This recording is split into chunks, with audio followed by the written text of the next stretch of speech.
So as you can see, this is called protecting you from fraud and abuse. And just earlier today, I got a robocall from Social Security telling me my Social Security number is suspended. And I'm like, oh, really? When I know your Social Security number never gets suspended, even after you pass away, you can get survivor benefits, right? So family members can claim benefits off of your record, a spouse, children, disabled adult children, parents even. So your number stays your number throughout life. So just know that if you get a crazy call like that, you could hang up on those calls and you could report those calls. So the next slide, after this nice little introduction, talks about, we're going to go over 3 topics: scam awareness, elder abuse, and identity theft. Now, identity theft is important because that is a huge crime. Scam awareness, you want to be aware of this crimes, of what's going on, and if it's truly a scam or not, you want to look out for red flags, right? So the next slide after this talks about scam awareness, and the slide after that talks about the 3 tips to protect yourself. Okay, 3 things. You want to understand the threats, you want to exercise caution, and you want to secure your information. And if you need to report fraud, you want to do it on our website, https, remember there's an S after, :/oig.ssa.gov. Again, https://oig for Office of Inspector General, because we do partner with the OIG, Office of Inspector General, .ssa.gov. Now, the next slide after this is scam awareness and Social Security, okay? So scam awareness and Social Security. We do contact citizens. So if you're getting a call telling you that this is Social Security calling you because you called us to make an appointment or you contacted us, we're going to have to call you because we can't ask you to come into the office, right? We do have to call you for customer service reasons if you've contacted us. So we do contact citizens, generally those who have ongoing business with Social Security, by telephone for customer service purposes. But we will never threaten you for information. We will not state that you face potential arrest or other legal action, because I'm sure you've heard that quote, if you fail to provide information. In those cases, the call is fraudulent and you should just hang up. Do not give out any of your information, okay? The next slide talks about preventing elder abuse and financial exploitation. So the slide after that is talking about preventing elder abuse. Again, more red flags. You need to report. You need to learn to spot those. You want to stay connected. You want to prevent isolation.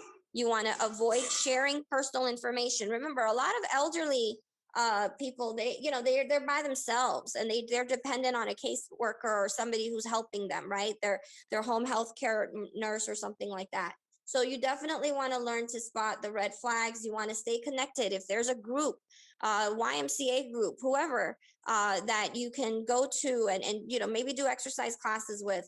I know that you have the Southeast Senior Services Agency here. So there's so many different groups that are seniors at church, there's so many different groups that you can stay connected with so that, you can go ahead and make sure that you're able to, talk to people.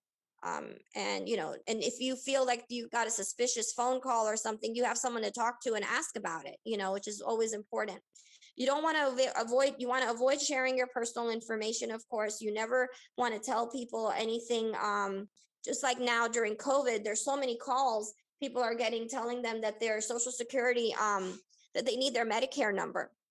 See, back before, your Medicare number used to be your Social Security number. That's been changed, right? It is no longer your Social Security number. So, you want to make sure that you don't give out that information. Because again, scam artists will go through great lengths to trick you out of your personal information or your money, right? So definitely you want to understand that. Now, again, I'm going to elaborate on understand the threats as well. Fraudsters use several forms of impersonation, advance fee and phishing schemes. They might contact you and claim to be from the Social Security Administration. Before that, it was the IRS or any other government agency and request your information. They might claim that you've won the lottery or became eligible for an investment if you pay an upfront fee. They might design emails or text messages that look legitimate and request your immediate response. As you know, the most recent scam is an automated recording stating that your Social Security number has been suspended for suspicion of illegal activity and that you must call the number provided or your assets will be frozen. If you call the number and provide personal information, the scammer can then use it to commit identity theft and fraud. So again, it is important to be aware of these types of schemes so you can identify them and guard against them. Now, we're just thinking this happens in English. No, it happens in all languages. You have Indian people that do it, that speak in Hindi. You have Vietnamese people. You have Filipino people. So they're not just American or robocalls. They're speaking in different languages. They're trying to target as many seniors or as many people that are vulnerable as possible. Now, when I mentioned exercise caution, in general, no government agency or reputable company will call or email you unexpectedly and request your personal information or request advance fees for services in the form of wire transfer or gift cards. I went to Walmart, my local Walmart, the other day, and I saw in the customer service section that they even said, if you got a call from Social Security and you're buying a gift card, put away the gift card. So, I mean, that's how clear as they can be. So we have partnerships with other corporations so people know not to give into that. You want to build a habit of verifying the identity of anyone who asks you for your personal information over the phone and say you will respond through the entity's customer service channels. You can Google the agency and you can call them if you need to. If anyone pressures you to provide information or money over the phone, it's a scam and you should just hang up. When I mentioned secure your information, okay?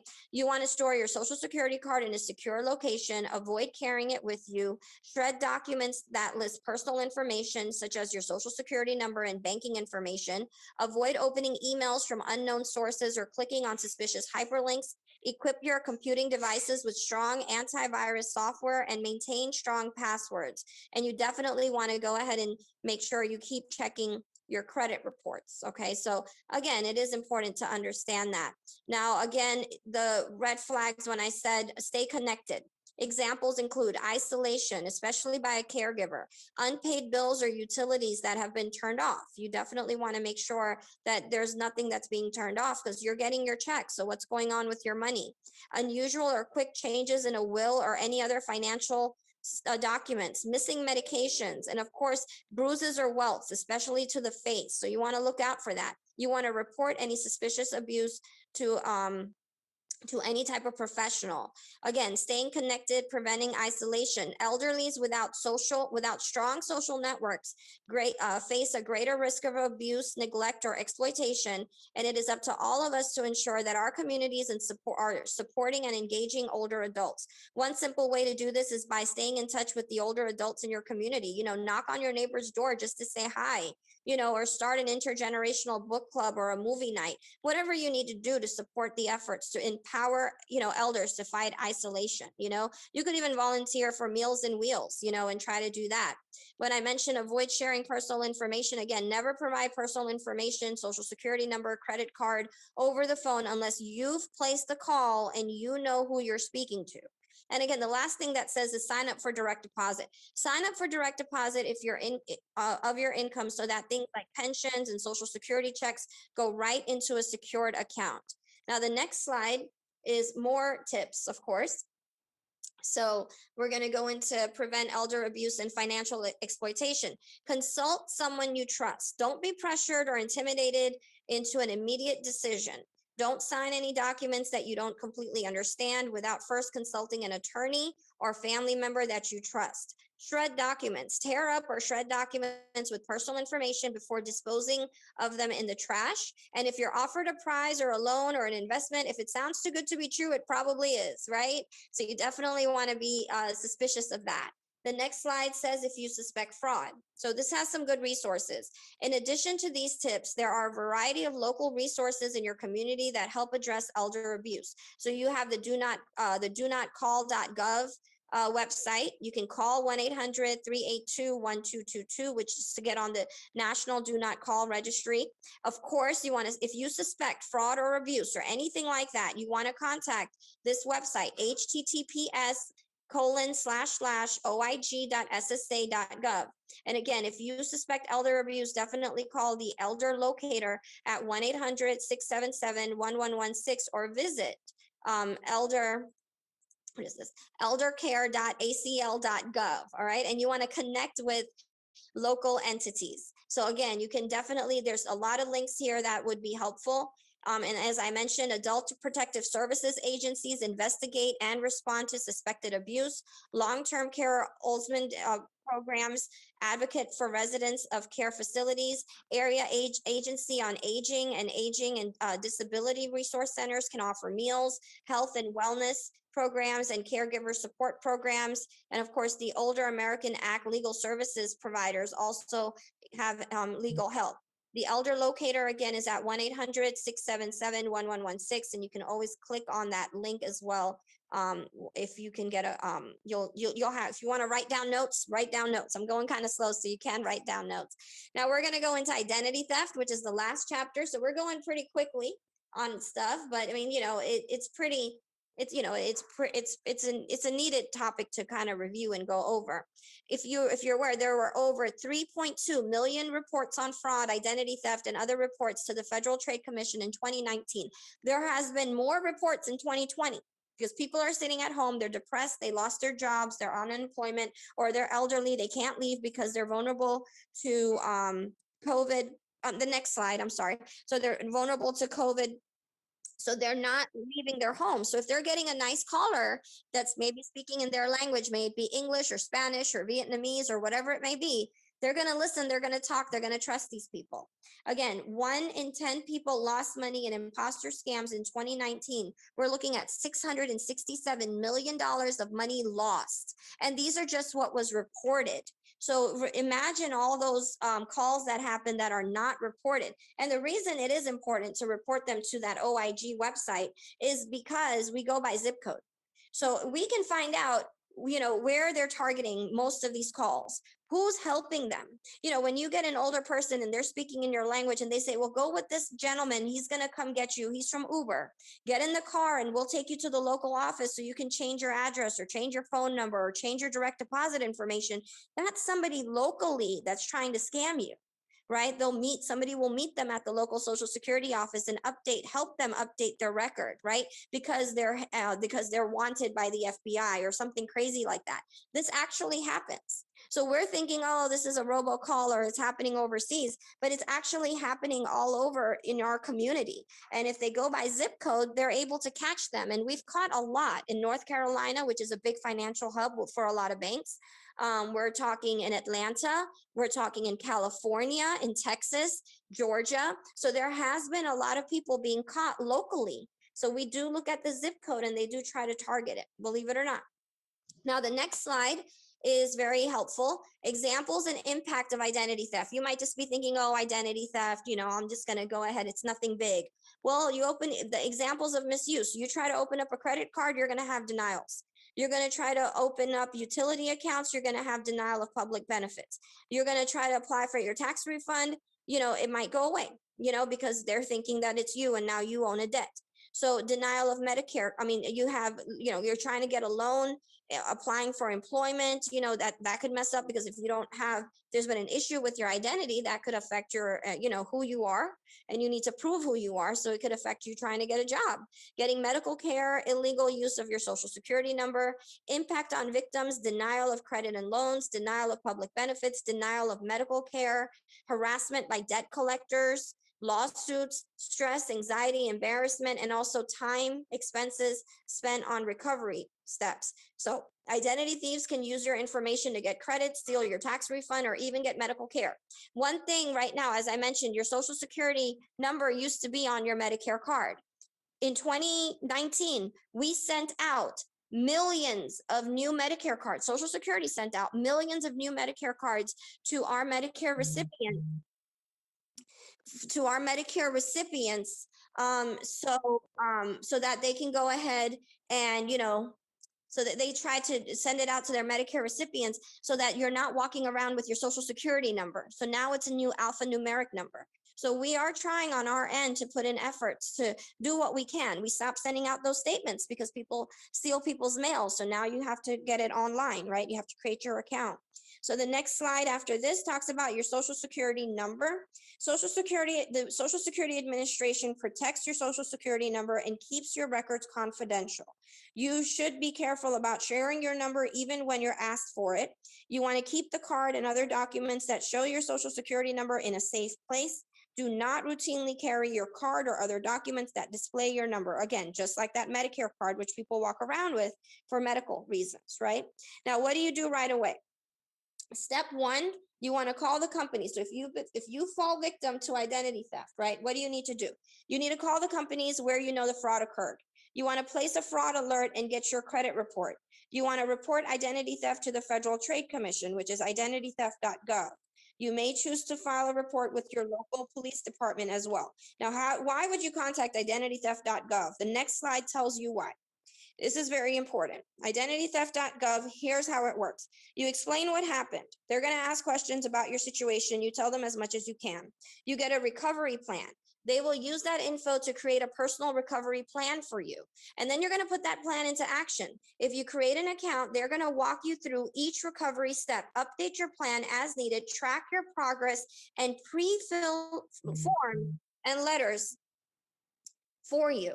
Identitytheft.gov is a federal government's one-stop resource for identity theft victims.